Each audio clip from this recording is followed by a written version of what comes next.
Hello everyone, and welcome back to Spooky Hut. I know many of you listen to these videos to help you fall asleep, so before you doze off, it would be great if you could leave a comment letting me know where you're listening from around the world. If you're enjoying the episodes, don't forget to hit like and subscribe. Now let's get cozy, relax, and get started. I've always been fascinated by caves. The way they twist and turn beneath the earth, hiding secrets no one has ever seen. It's both terrifying and exhilarating. That's probably why I took up caving in the first place. I live for the thrill of discovery, the solitude of the underground world. But what I found in that cave on a cold October morning wasn't the kind of discovery I had ever hoped for. My name is Ryan Sullivan. I'm 32 years old and I've been caving for almost a decade. I'm not a professional, just an enthusiast. Over the years, I've explored caverns from Arizona to Kentucky, often going deep into places where the sunlight never touches. I thought I knew caves. I thought I'd seen the worst of them. The narrow squeezes, the sheer drops, the suffocating darkness. I was wrong. It was an ordinary trip, or so I thought. A few friends and I had heard about a relatively unknown cave system deep in the Appalachian Mountains. A local had mentioned it offhand at a bar, saying something about how no one ever dared to go too far in. Naturally, that piqued our interest. We found the coordinates easily enough, packed our gear, and drove out. My buddies, Ethan and Mark, were just as excited as I was. The three of us had explored countless caves together. Nothing spooked us anymore, or so we believed. We set out early in the morning, reaching the entrance of the cave just as the first light of dawn brushed the treetops. The cave itself was unremarkable, just a yawning black hole in the side of a hill, surrounded by moss and wet stone. It looked like any other cave I'd explored before, but something about the air felt different. It was cold, almost unnaturally so, and it carried a faint, rotting stench that made my stomach churn. Mark joked about it, saying we were probably stumbling into some old bear den, but I could see in his eyes that he felt it too. Something was off. We descended into the darkness with headlamps cutting through the gloom. The cave walls were slick with moisture, the ground uneven and treacherous. As we moved deeper, the sounds of the outside world faded, replaced by the steady drip of water and the occasional skitter of tiny creatures hidden in the cracks. About an hour into the journey, we found a narrow passage that hadn't been on any of the maps we'd studied. It was tight, barely wide enough to squeeze through, but we were eager to explore new territory. So one by one we wriggled through, our helmets scraping the stone. I remember the moment I emerged on the other side, the way the air seemed to shift, the way the silence deepened. We had entered a massive chamber, larger than any we'd seen before. Our headlamps couldn't even reach the far walls. That's when we noticed it. Scattered across the chamber floor were bones, hundreds of them. Not animal bones, human bones. Some were ancient, yellowed with age, while others looked disturbingly fresh. My heart hammered in my chest as I bent down to examine a skull, its empty eye sockets staring back at me. Ethan swore under his breath, and Mark took a few steps back, visibly shaken. We'd all heard of cave accidents, of people getting lost and never coming back. But this was different. This was something far worse. A faint sound echoed through the chamber, a low, guttural growl, almost imperceptible. We froze. At first I thought it was the wind, but then I realized there was no wind down here. The air was still, stagnant. The growl came again, louder this time, reverberating off the walls. Mark grabbed my arm, his face pale. "What the hell is that?" Before I could answer, we saw them. In the far corner of the chamber, something moved, a dark, twisted shape creeping along the ground. Then another, and another. There were at least 5 of them, their bodies hunched and deformed, like a grotesque mix of man and beast. Their skin was pale, almost translucent, stretched tight over their skeletal frames. Their eyes, glowing faintly in the darkness, were fixed on us. We backed away slowly, trying not to provoke them, but it was too late. One of them let out a screech that pierced the air, and they charged. We bolted, running toward the passage we'd come through. But the creatures were fast, faster than anything I'd ever seen. I could hear their claws scraping against the stone, their breath ragged and furious. Ethan was the first to go down. One of the creatures lunged at him, dragging him to the ground. His screams echoed in the cave as the thing tore into him. Mark and I didn't look back. We couldn't. We just ran, hearts pounding, lungs burning, desperately trying to outrun the nightmare that was closing in on us. We made it to the passage, but it was too small to run through. We had to crawl, inching our way forward as the creatures closed in behind us. Mark was in front of me, his hands shaking as he scrambled through the tight space.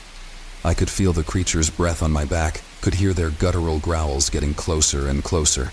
My chest was tight, panic clawing at my mind, but I forced myself to keep moving. We emerged into the other side of the passage, back into the main cave, and for a brief moment I thought we were safe. But then Mark let out a strangled cry. One of the creatures had grabbed his leg, dragging him back into the darkness. I reached for him, but it was too late. He disappeared into the shadows, his screams cut short by the sound of snapping bone. I was alone. The cave was silent again, save for the distant sounds of the creatures feasting on their prey. My body shook with terror, but I couldn't stay here. I had to keep moving, had to get out before they came for me next. I stumbled through the cave, every shadow a potential threat, every sound making my heart race. My headlamp flickered, casting eerie shapes on the walls, and I knew I didn't have much time. Hours passed, or maybe it was minutes. I couldn't tell anymore. All I knew was that I had to keep going. Eventually, I saw the faintest glimmer of daylight ahead. I stumbled toward it, my legs weak, my body aching. When I finally emerged into the open air, I collapsed, gasping for breath, the sunlight burning my eyes. I don't know how long I lay there trembling before I could gather the strength to move. I made my way back to the car, my mind reeling from what had just happened. Ethan and Mark were gone, taken by something that shouldn't exist, something that lived deep in the caves, waiting for unsuspecting explorers to stumble into their lair.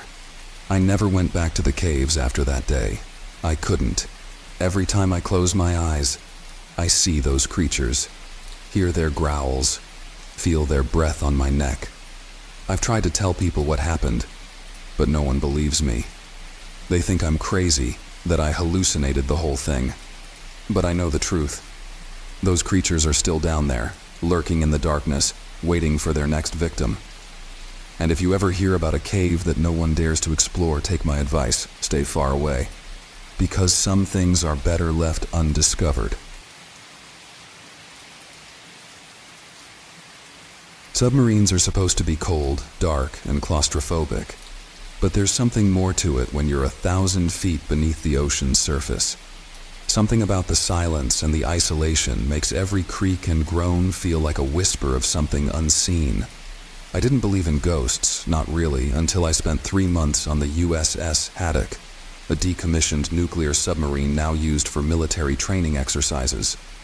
What happened to me there changed everything I thought I knew about fear, and now I can't even hear the word submarine without a chill crawling up my spine. I'll start at the beginning. My name is Lieutenant Commander Matthew Hart, a 35-year-old officer in the United States Navy. My career was on the fast track, or at least it had been. I'd served on submarines before, so when I was assigned to the Haddock for a routine training mission, I didn't think twice. It was supposed to be straightforward, run drills, review emergency protocols, train the new recruits. Simple, right? That's what I thought. The Haddock had been sitting at dock for years, old and forgotten, a relic from a time when the Cold War had made vessels like her essential.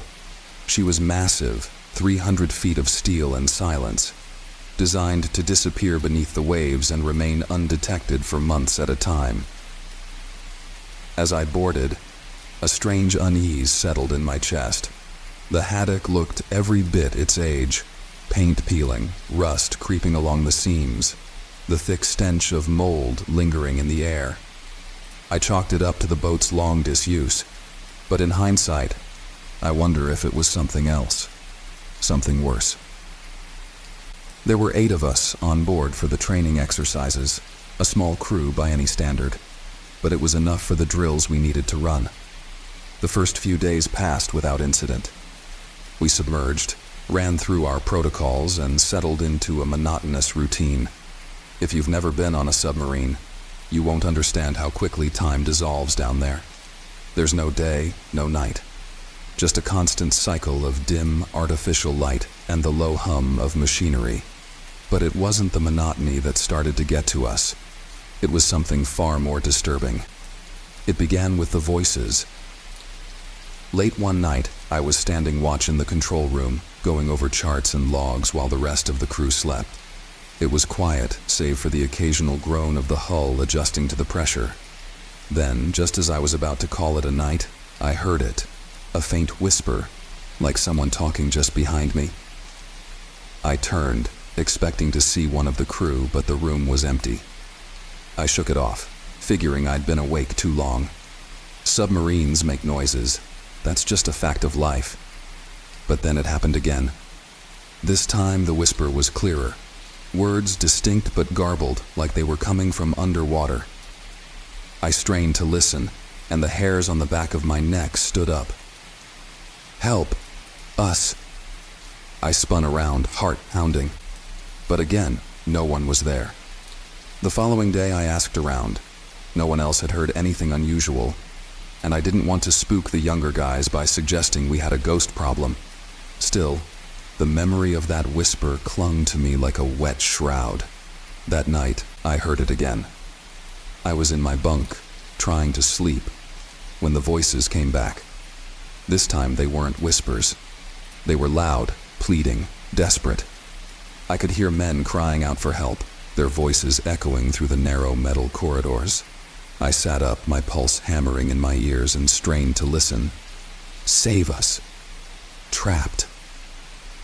I bolted from my bunk and raced down the passage toward the control room. The voices grew louder with every step, and I could swear I felt cold fingers brushing against my skin as I ran. By the time I reached the control room, I was drenched in sweat, my hands shaking. But there was nothing. The room was empty. The voices stopped. Over the next week, the incidents escalated. The rest of the crew started experiencing things too. Cold drafts in sealed rooms, doors slamming shut on their own, and, most disturbingly, the sound of footsteps echoing through the submarine even when no one was walking. One night, I found Seaman Jacobs standing in the corridor outside his bunk, staring at the bulkhead with wide, terrified eyes. "They're here," he whispered, his voice trembling. "They're in the walls." I grabbed him by the shoulders, trying to snap him out of it. "Who's here, Jacobs?" "What are you talking about?" "The men," he muttered. "The dead men. They're stuck down here. They never left." The look in his eyes unnerved me. Jacobs was one of the steadiest guys on the crew, but he looked like he was on the edge of a breakdown. I told him to get some sleep, but I knew it wouldn't help. We were all feeling it, the oppressive weight of something unseen, something malevolent closing in on us. One night, everything came to a head. We had surfaced for routine checks, and I was on deck, breathing in the fresh air, trying to clear my head. Below, I heard a crash, followed by shouting. I rushed back inside, descending the ladder into chaos. The control room was in disarray, charts scattered, equipment knocked over. The lights flickered wildly, casting eerie shadows on the walls. In the corner, Petty Officer Daniels was curled into a ball, his hands clamped over his ears. He was screaming, his voice hoarse and broken. "Make them stop! Make them stop!" I knelt beside him, shaking him hard. "Daniels, snap out of it! What's happening?" "They're in the vents," he gasped. I heard them, crawling, scratching. "They're trying to get in." The rest of the crew gathered around, wide-eyed and panicked.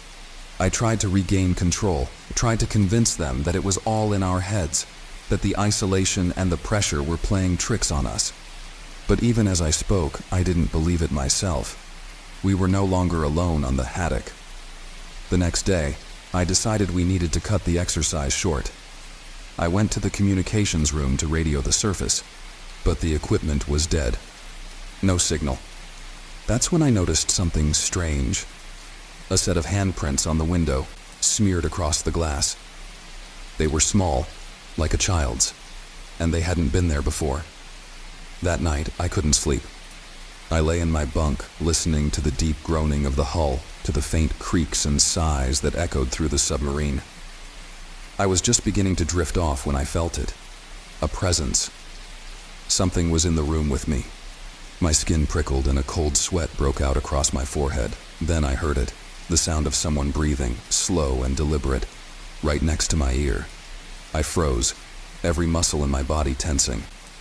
The breath was icy, sending a shiver down my spine. My heart raced, and I forced myself to open my eyes. There, standing at the foot of my bunk, was a figure. It was faint, almost transparent, but I could see it clearly in the dim light. A man, his face gaunt and hollow, his eyes sunken and lifeless. He wore a naval uniform, though it was tattered and faded. His mouth opened and a low, guttural moan escaped. "Help! Me!" I bolted upright, gasping for breath, but the figure vanished. The room was empty. The next morning, I found Daniels in the control room, his eyes red and bloodshot. "We have to leave," he muttered, pacing back and forth. "They won't let us leave. They want us down here with them." "What are you talking about?" I demanded, though I already knew. We'd all seen them, the ghosts of the men who had died on the haddock years ago, trapped beneath the waves in their metal coffin. The final straw came that evening. The lights flickered again, plunging the submarine into darkness. Alarms blared, but there was no malfunction, no breach. Just darkness. And in that darkness, we heard them. Voices, dozens of them, all around us, whispering, screaming, begging. Footsteps echoed through the corridors, doors slammed, and the temperature plummeted. Cold, clammy hands seemed to reach out from the walls, brushing against our skin. We gathered in the control room, huddled together like children, terrified of what lurked in the shadows.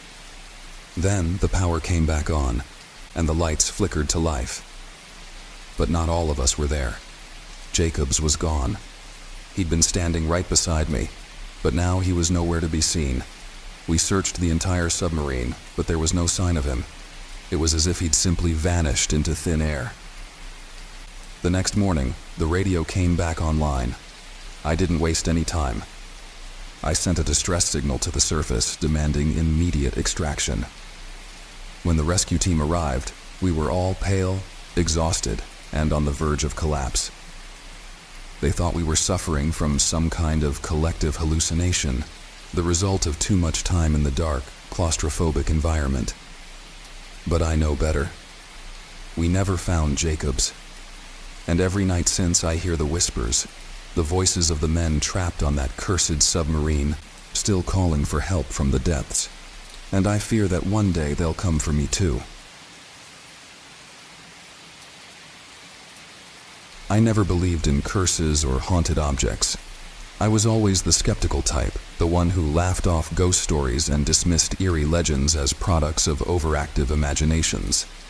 But that was before I came face to face with something I couldn't explain, before I encountered the dollhouse. It all started when my grandmother passed away.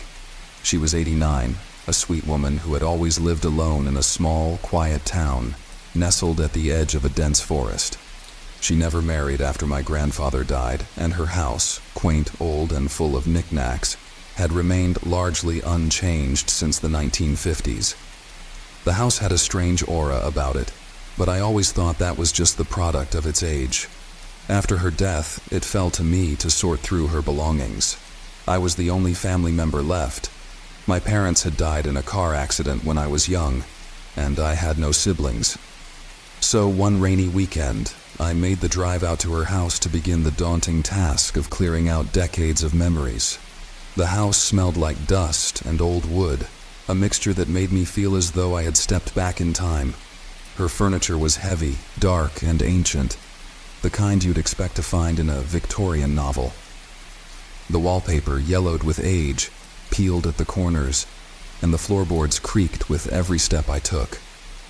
But what stood out the most was the dollhouse. I hadn't noticed it before, tucked away in a corner of her attic under a heavy sheet. It was enormous, probably as tall as a 6-year-old child, and intricately detailed. It resembled her own home, down to the smallest features, the arched windows, the wraparound porch, and even the faded green shutters. Each tiny room was filled with miniature furniture, all perfectly arranged. There were dolls inside, too, sitting stiffly in their little chairs, their glassy eyes fixed forward, unblinking. Everything about the dollhouse was meticulous, but there was something unsettling about how lifelike it was, almost as if it had been waiting. I stood there staring at it, a chill creeping down my spine despite the warmth of the attic. It didn't make sense. I had visited my grandmother countless times, but I had never seen this dollhouse before, and yet it looked as though it had been here for years. I considered leaving it there, but something compelled me to take it home. Maybe it was sentimentality. After all, it seemed like a significant part of her life, and I figured I could at least look into its history. So I loaded it into the back of my car and brought it back to my apartment in the city. That was when things started to go wrong. The first night it was in my living room, I thought I heard noises.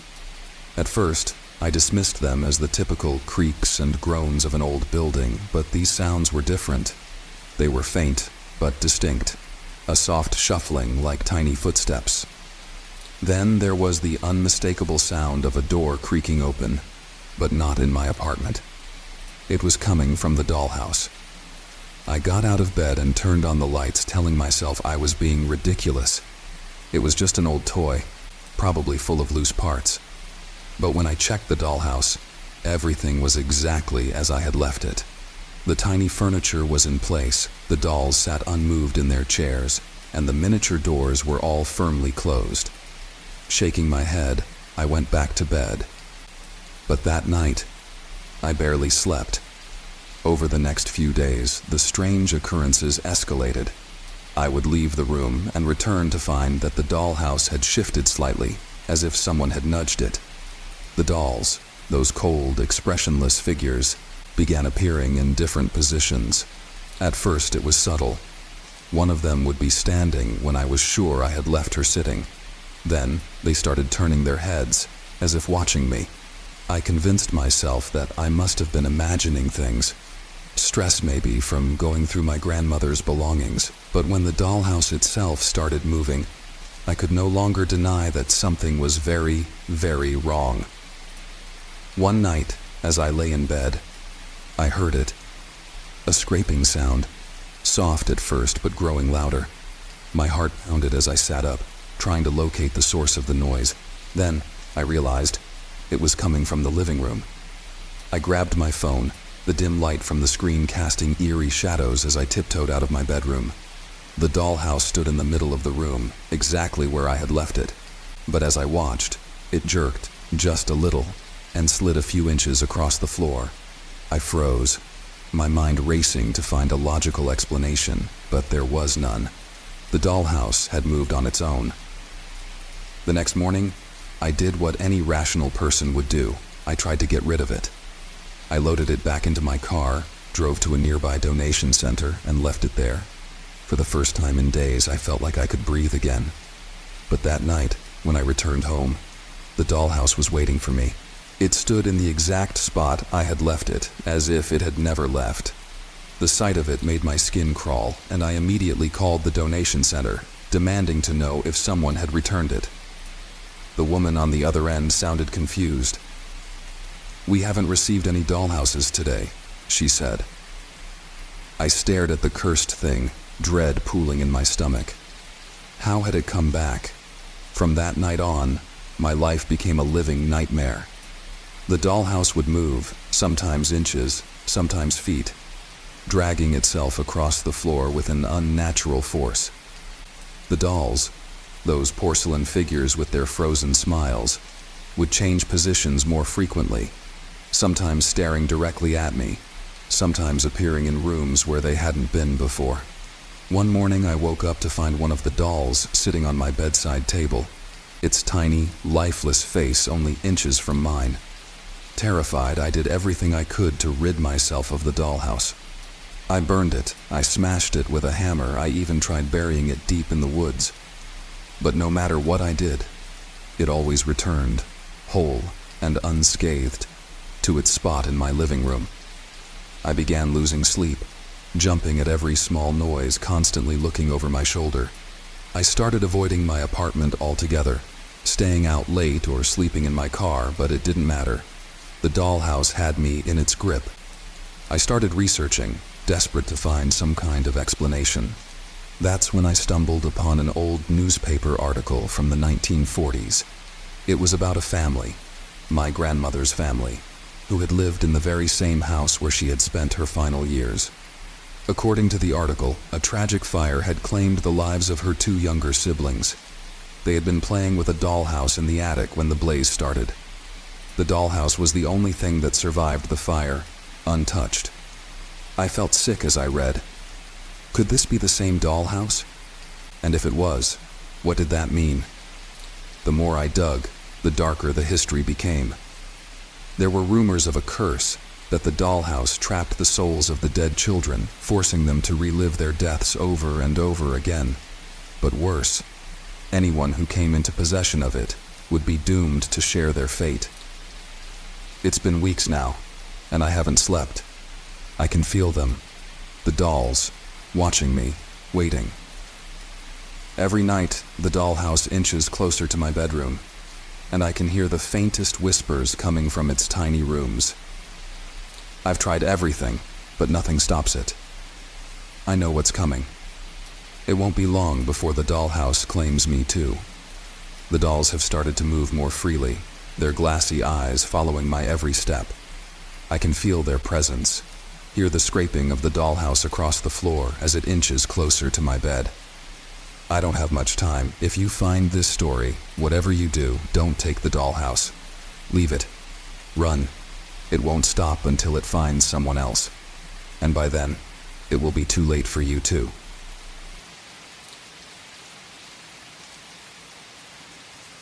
I never thought I'd find myself telling this story. Even now, as I sit here typing it out, I question if anyone will believe me, or if I even believe it myself. But it happened. Every terrifying moment of it was real. I need to write it down, if only to convince myself that I didn't lose my mind. It started when I was 32 years old. My name is Michael Davenport, and I was living in New Mexico at the time, just outside of Roswell, in a small, sleepy town that seemed frozen in time. I'd moved there for work, managing a solar power farm that was remote enough to feel like it was on another planet itself. The job paid well, and the isolation wasn't too bad. It was peaceful, until it wasn't. You hear stories about Roswell, UFO sightings, alien abductions, government cover-ups. People love to talk about aliens, especially the locals. I wasn't one of those people. I kept my head down, did my work, and steered clear of the conspiracy theories. But things changed the night I saw the lights. It was a Friday night, and I was out on the farm doing some routine maintenance. The sun had long set, and the desert was bathed in darkness, the sky so clear you could see every star. It was the kind of night that made you feel small. The silence was heavy, broken only by the occasional rustling of the wind through the dry brush. I was packing up my tools when I saw them, strange bright lights dancing in the sky. At first, I thought they were just planes, maybe military aircraft from the nearby Air Force base. But as I watched, I realized these lights weren't following any normal flight pattern. They zigzagged, stopped suddenly, and then moved in ways that defied the laws of physics. I felt my heart race. I wasn't exactly a believer in UFOs, but what I was seeing didn't make sense. The lights hovered in the sky for what felt like hours, but was probably only a few minutes. Then, just as suddenly as they appeared, they vanished. I stood there frozen, staring at the spot where they had been. my mind struggling to process what I had just seen. I was about to head back to my truck when something even stranger happened. There was a sound, soft at first, like a low hum. It grew louder, more insistent, until it vibrated through the ground beneath my feet. I looked around, trying to locate the source, but there was nothing. Just darkness, and that eerie, unrelenting hum. Then I saw them. Figures. Pale, translucent shapes emerging from the desert. They moved silently, gliding across the ground as if they weren't walking at all. I couldn't make out any details at first, just blurry outlines against the night. But as they got closer, I saw them. Really saw them. They weren't human. Their heads were elongated, their eyes large and black, their bodies thin and frail-looking. Their skin, or whatever it was, had a strange, glowing quality, as if they were made of light. They didn't seem solid, more like ghostly apparitions than physical beings. I couldn't move. My legs were frozen in place as the figures drifted closer, their black eyes locked onto me. My mind screamed at me to run, but my body refused to obey. Then, just as they reached the edge of the solar panels, they stopped. For a moment, everything was silent. The hum disappeared. The wind stopped. Even the air around me seemed to hold its breath. And then, one of them spoke. It wasn't a voice. Not in the way you or I would speak.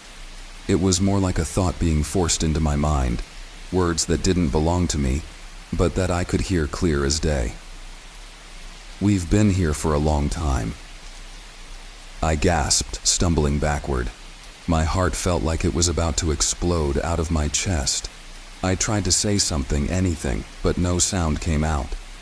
"We are not what you think." The voice, or thought, was cold, emotionless.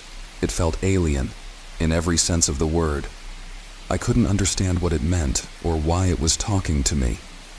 All I knew was that I needed to get out of there. I needed to run. But before I could move, the figures started to fade. Slowly, they dissolved into the air, like mist disappearing in the sun. Within seconds, they were gone, and I was left standing alone in the dark desert, my mind racing with confusion and fear. I didn't tell anyone about what I'd seen. Who would believe me? Even as I replayed the events in my head, I began to doubt myself. Maybe it was a trick of the light. Maybe I was just tired. Maybe it hadn't happened at all. But the next night, it happened again. This time, I wasn't alone. My coworker Dave had come to help me with some repairs. He was a no-nonsense kind of guy, not the type to believe in ghost stories or alien conspiracies. But as we worked under the cover of night, the lights appeared again. The same bright, erratic lights darting across the sky. Dave noticed them first. "What the hell is that?" he muttered, squinting up at the sky. "I don't know," I replied, my heart racing again. We both stood there, watching as the lights danced overhead, following the same impossible patterns as before. Then, just like the night before, they vanished. Dave turned to me, his face pale. "You see that too?" I nodded, unable to speak. We started packing up, both of us uneasy but trying to laugh it off. That's when the humming started again. Louder this time, vibrating through the ground like some kind of deep, otherworldly frequency. And then, just like before, the figures appeared. Dave froze, his eyes wide with shock. What the hell are those things?" I didn't answer. I couldn't. My eyes were fixed on the glowing, ghostly figures as they drifted toward us. This time, there were more of them, at least a dozen, maybe more. They moved in the same eerie silence, their black eyes unblinking, locked onto us. The voice entered my mind again, clearer this time. "We are not your ghosts." I flinched, the words sending a chill down my spine. Dave was pale, his mouth moving but no sound coming out. He could hear it too. "We are trapped. Between what? We were here before." The voice echoed in my mind. and suddenly I understood. These things weren't ghosts, not in the traditional sense. They were something else, something older, something that had been on this planet long before humans ever walked the earth. I tried to move, to run, but my feet felt glued to the ground. The figures were closer now, their translucent forms barely a few feet away. I could feel the cold radiating off them, a deep, unnatural chill that seeped into my bones. "We cannot leave." The figures stopped. One of them raised a hand, or what passed for a hand, and reached toward me. I wanted to scream, to shout, to do anything, but my voice was caught in my throat. And then, just as suddenly as they had appeared, they vanished. For weeks, Dave and I didn't talk about what we had seen. We pretended nothing had happened, that the strange lights and the ghostly figures were just figments of our imagination. But deep down, we knew better. I couldn't sleep. Every night I would lie in bed, waiting, expecting to see those lights again. But they didn't come. Not at first. It wasn't until a month later that the nightmares began. In my dreams, I would be standing in the desert, surrounded by the ghostly figures. They would circle around me, whispering in that cold, emotionless voice, "We cannot leave." I would wake up drenched in sweat, my heart racing, the images burned into my mind. And every night the dreams would get worse. The figures would get closer. The whispers louder. Until one night, I woke up and they were there, standing at the foot of my bed, staring at me with those black, soulless eyes. I screamed, scrambling out of bed, but they didn't move. They just watched, their forms flickering in and out of existence like bad reception on an old TV. We are trapped, between. I backed up against the wall, my breath coming in ragged gasps. "What do you want?" I finally managed to choke out. They didn't answer. They just stared, their eyes drilling into me. And then, once again, they vanished. I don't know what those things were. Alien ghosts, trapped spirits, or something far worse. But I know they're real. I know they've been here for a long time. And I know they can't leave. I've tried moving, leaving the desert behind. But it doesn't matter. Wherever I go, they follow. Always watching. Always waiting. I don't think I'll ever escape them. And I don't think you will either. They're here. And they've always been here. I never expected to find myself standing on the deck of a ship that should have never returned. But here I was, in the thick fog of an early morning, staring at the eerie silhouette of the Meridian, a ship lost at sea over 50 years ago. The radio crackled in my hand, but no one spoke on the other end. I was completely alone, or so I thought. It had been just another routine call for me, a Coast Guard officer with more than 20 years of experience. I've handled it all: rogue waves, pirate vessels, and even the occasional foolish tourist who thought they could brave the open ocean in a dinghy. But when we received the report of a derelict ship spotted drifting near the coast of Maine, I felt an inexplicable sense of unease. The coordinates placed it in an area of the Atlantic we locals knew well, a place where the fog was thick and the water was cold, but no ships ever ventured. What was unsettling wasn't the ship itself, but the name. Meridian was famous, or rather infamous, for vanishing without a trace in 1972. A cargo ship, nothing special, had set sail from Boston with a crew of 12 and a hold full of timber, bound for the Caribbean. But it never arrived. No wreckage, no distress signals, nothing. It had become another one of those maritime mysteries, a ghost story for sailors. And now, 50 years later, it was back. I stood there, unable to shake the feeling that something was terribly wrong. The ship looked ancient, as if the sea had eroded its every detail over the decades. Barnacles clung to the hull, and the wooden deck creaked underfoot as if the entire vessel was groaning in pain. My flashlight's beam barely cut through the thick mist that seemed to cling to the ship like a second skin. I radioed for backup, but the static was overwhelming. Maybe it was the weather, or maybe something else. Either way, I wasn't waiting.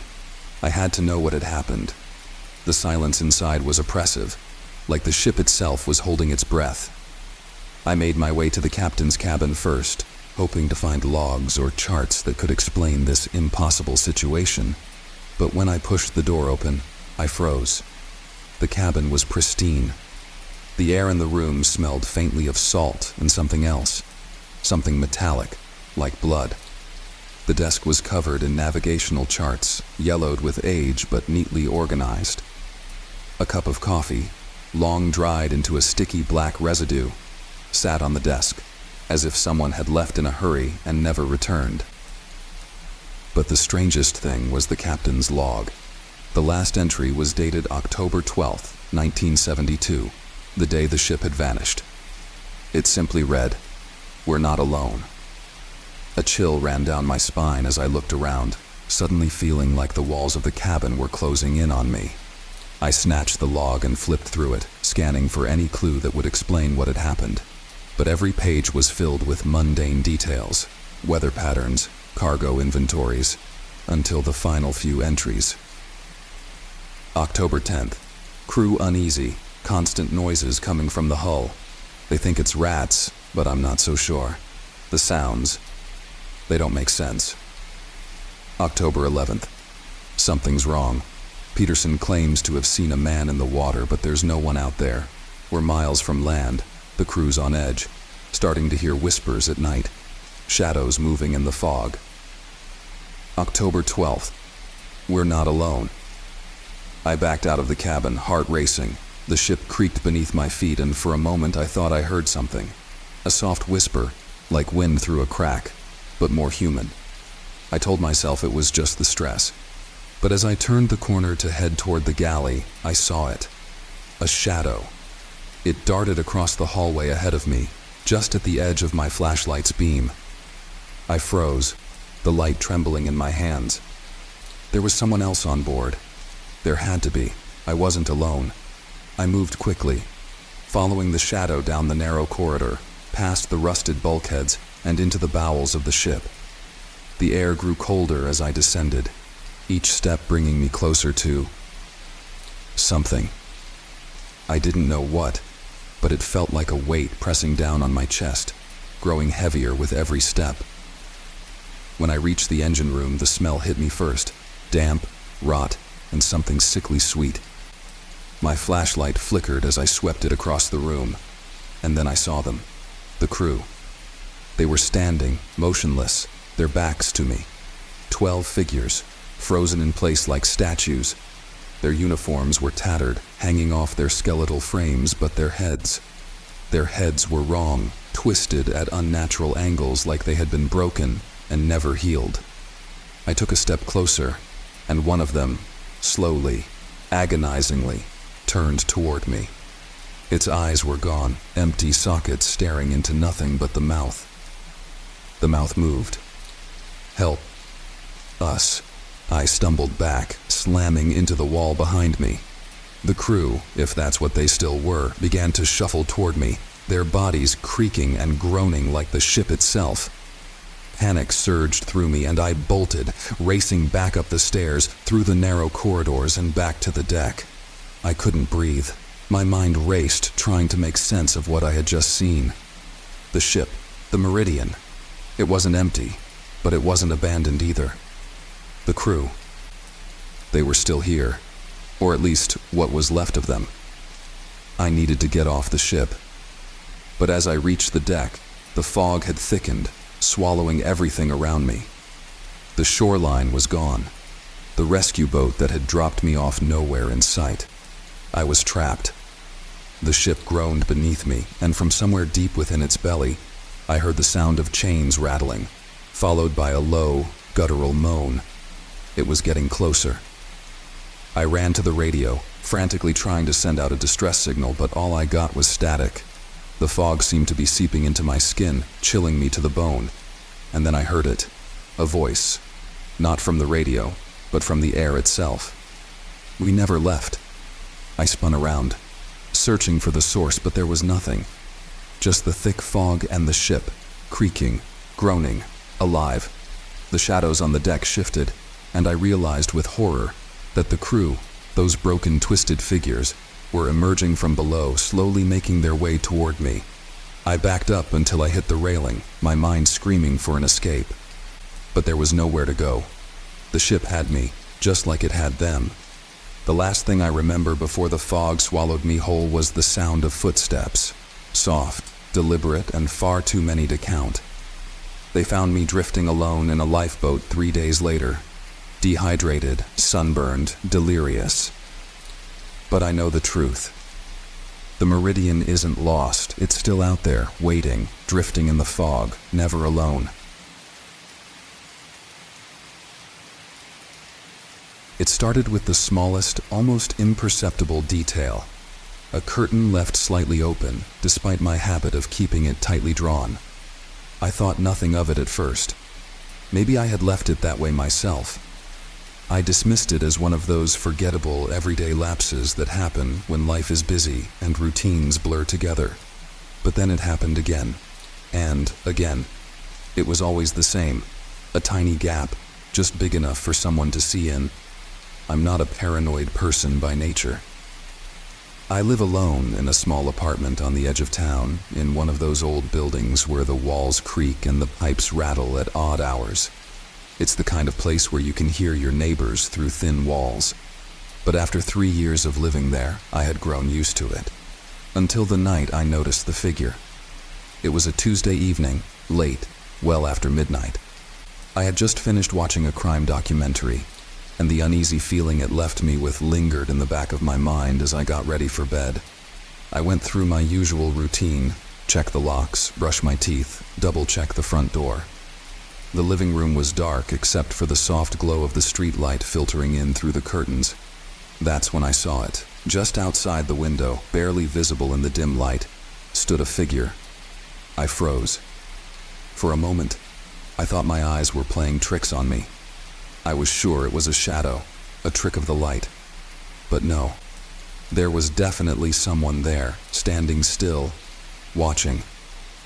My heart pounded in my chest. I quickly closed the curtain, my hands trembling as I backed away from the window. I tried to rationalize it.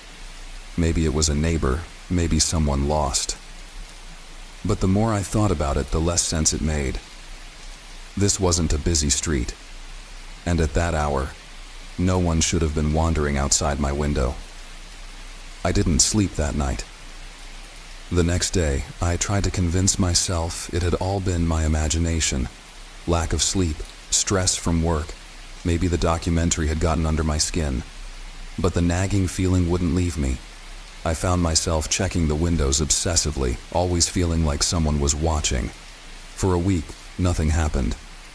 I started to relax, thinking maybe it had been a random stranger passing by.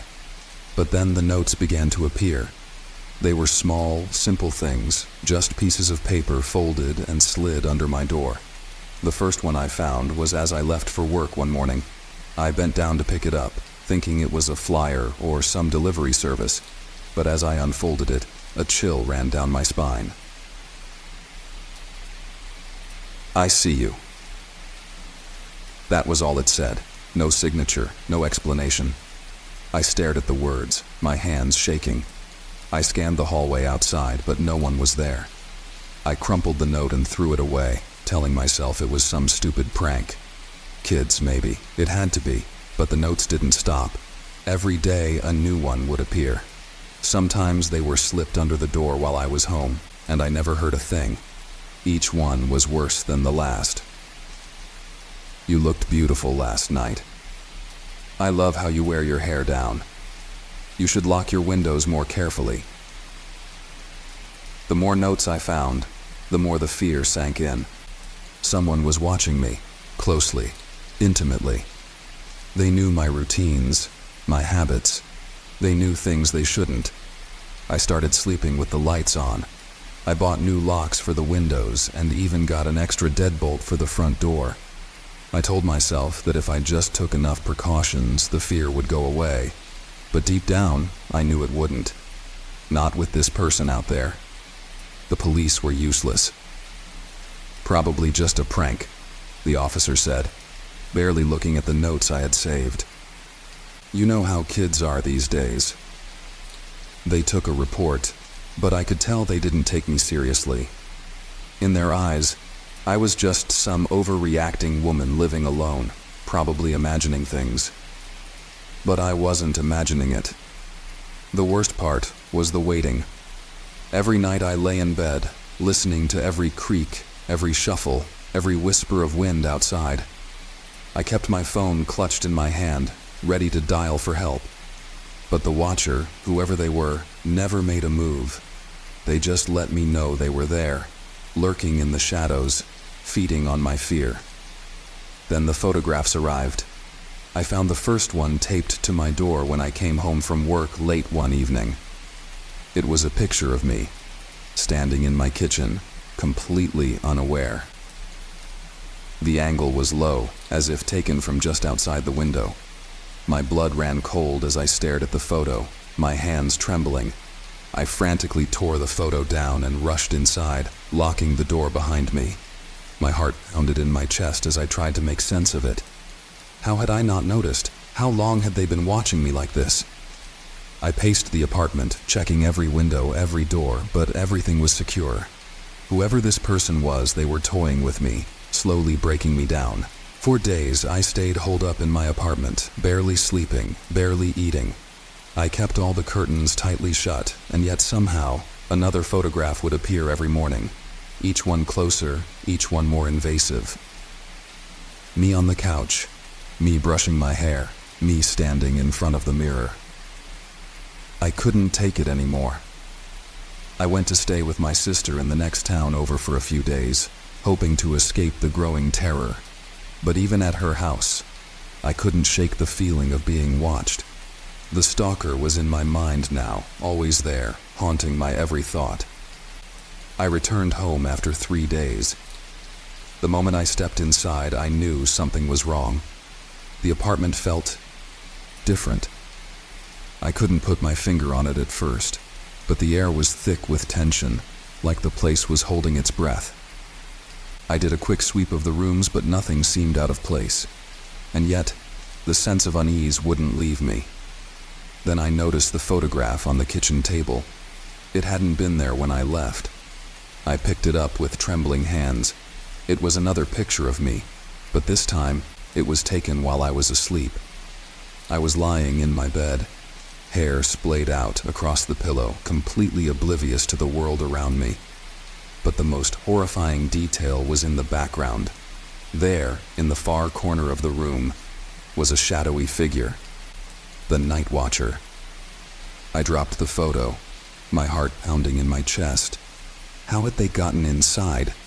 I had locked everything before I left. I had checked, double-checked, triple-checked. And then I heard it. A soft creak. Not from the floorboards, but from the closet.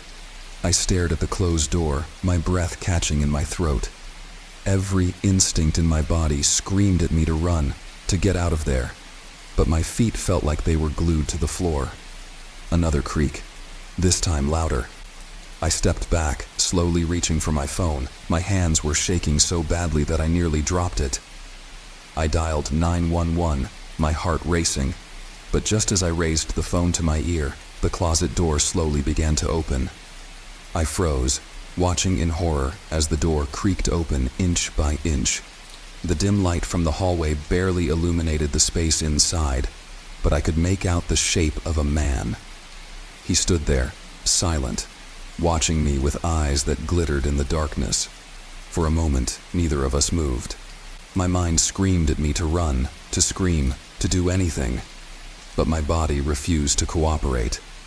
Then he stepped forward slowly, deliberately, his face still hidden in the shadows. I stumbled backward, dropping the phone. My back hit the wall, and I frantically searched for something, anything, I could use to defend myself. But all I found was fear, suffocating and paralyzing. He was just feet away now, close enough that I could see the twisted smile on his face. He was enjoying this, enjoying the power he held over me, the fear he had created. And then, just as suddenly as it had started, it stopped. The man turned and walked out the front door. He didn't run or try to hide. He just left, calmly, as if he had finished some twisted game. I collapsed to the floor, shaking uncontrollably. I wanted to scream, to cry, to do anything to release the terror that gripped my entire body. But all I could do was sit there, frozen in place, listening to the sound of his footsteps fading into the night. The police came, of course. They searched the apartment, took my statement. But there was little they could do. There were no fingerprints, no signs of forced entry, nothing but the photographs. I moved out the next day, but even now, in my new apartment, far from that place, I can't shake the feeling he's still watching, waiting for the right moment to return. I've never told anyone this story before. Even now I can barely bring myself to say it out loud. But there's something in the act of writing it down that feels safer. Like it makes what happened to me more of a distant memory and less of the terrifying reality that it was. I was 17 when I took the babysitting job. It seemed easy enough. Watch a couple of kids while their parents went out for a few hours, make some cash, and head home. Nothing out of the ordinary. The house was a nice big one just on the edge of the woods, which should have been my first red flag, but I was too young and stupid to care. I mean, who wouldn't want to live in a big, isolated house, right? Privacy, space, all that good stuff. Or so I thought. The kids were typical. Oliver, 8 years old, and his little sister Sophie, who was 6. Their parents seemed nice enough when I met them, a bit tired and harried like most parents, but otherwise normal. They gave me the usual rundown: don't let the kids stay up too late, don't let them watch too much TV, and keep the doors locked after dark. That last part seemed a little strange, but I figured they were just cautious. The woods can be creepy at night, especially in a small town like ours. As soon as the parents left, I started to feel a little on edge, but I shrugged it off. I told myself it was just the isolation. The house was large, old, and had this eerie creaking sound like it was constantly shifting on its foundations. You know the kind of sound, like footsteps in the attic or soft knocks on the walls. But it's just the house, right? Oliver and Sophie were well behaved, playing quietly with their toys and watching cartoons. Around 8:30, I told them it was time to get ready for bed, and they didn't argue. Easy job, right? I wish. It was around 9:30, after I tucked them in, that I started to hear strange noises. At first, it was just a soft thump, like something heavy being dropped in another room. I froze, listening. It was too quiet to be the kids, and besides, they were supposed to be asleep. The thump came again, a little louder this time, like it was coming from the far end of the house. My first thought was that someone had broken in. I mean, I hadn't heard any glass shattering or doors opening, but I wasn't about to rule anything out. I grabbed my phone, my heart racing, and slowly made my way down the hall. The house was dark, save for the faint glow of the nightlight in the hallway. Every step felt like an eternity, the wooden floors creaking under my feet as I tried to stay quiet. I wasn't sure if I should call the police or just check things out first. After all, what if it was nothing? I didn't want to seem like an idiot. As I passed the living room, I noticed the front door was still locked. That eased my nerves a little, but it didn't explain the noises. I made my way to the back of the house, toward the kitchen, where the sounds had come from. The lights flickered overhead as I stepped into the room, casting long, ominous shadows on the floor. Everything looked normal at first glance, but then I heard it. A soft, rhythmic tapping, like something was tapping on the window. I felt a chill crawl down my spine. The window above the kitchen sink was fogged up, like someone had breathed on the glass. But that wasn't possible. I was the only one in the kitchen, and the kids were fast asleep upstairs. Cautiously, I approached the window. The tapping had stopped, but the fog on the glass remained. Only now there was something written in it. Letters traced by an invisible hand. Leave. I stared at the word, my breath caught in my throat. Someone was outside. Someone was watching me. I grabbed the nearest kitchen knife and backed away, my heart pounding so loudly. I was sure it would wake the kids. My mind raced. Should I call the parents? The police? What if this was just some sick prank? I never got the chance to decide. A loud crash echoed from upstairs, followed by a scream, a child's scream. I bolted out of the kitchen and ran up the stairs 2 at a time, the knife still clutched in my shaking hand. The scream had come from Sophie's room, but when I burst through the door, she was gone. Her bed was empty, the blankets tossed aside like she'd been dragged out of them. The window was wide open, the curtains flapping in the cold night air. I ran to the window and looked outside, but there was nothing. No footprints, no signs of struggle, just the empty, dark woods surrounding the house. I felt a presence behind me, cold and malevolent. Slowly, I turned around, half expecting to see a shadowy figure looming in the doorway. But the room was empty. Empty except for Oliver, who was standing in the hallway, his eyes wide and terrified. "Where's Sophie?" I asked, my voice barely above a whisper. He didn't answer. He just stared at me, his little body trembling. "Oliver," I said, stepping toward him. "Where's your sister?" "She's with the tall man," he finally said, his voice so quiet I almost didn't hear him. A cold dread washed over me. "What tall man?" He pointed toward the window.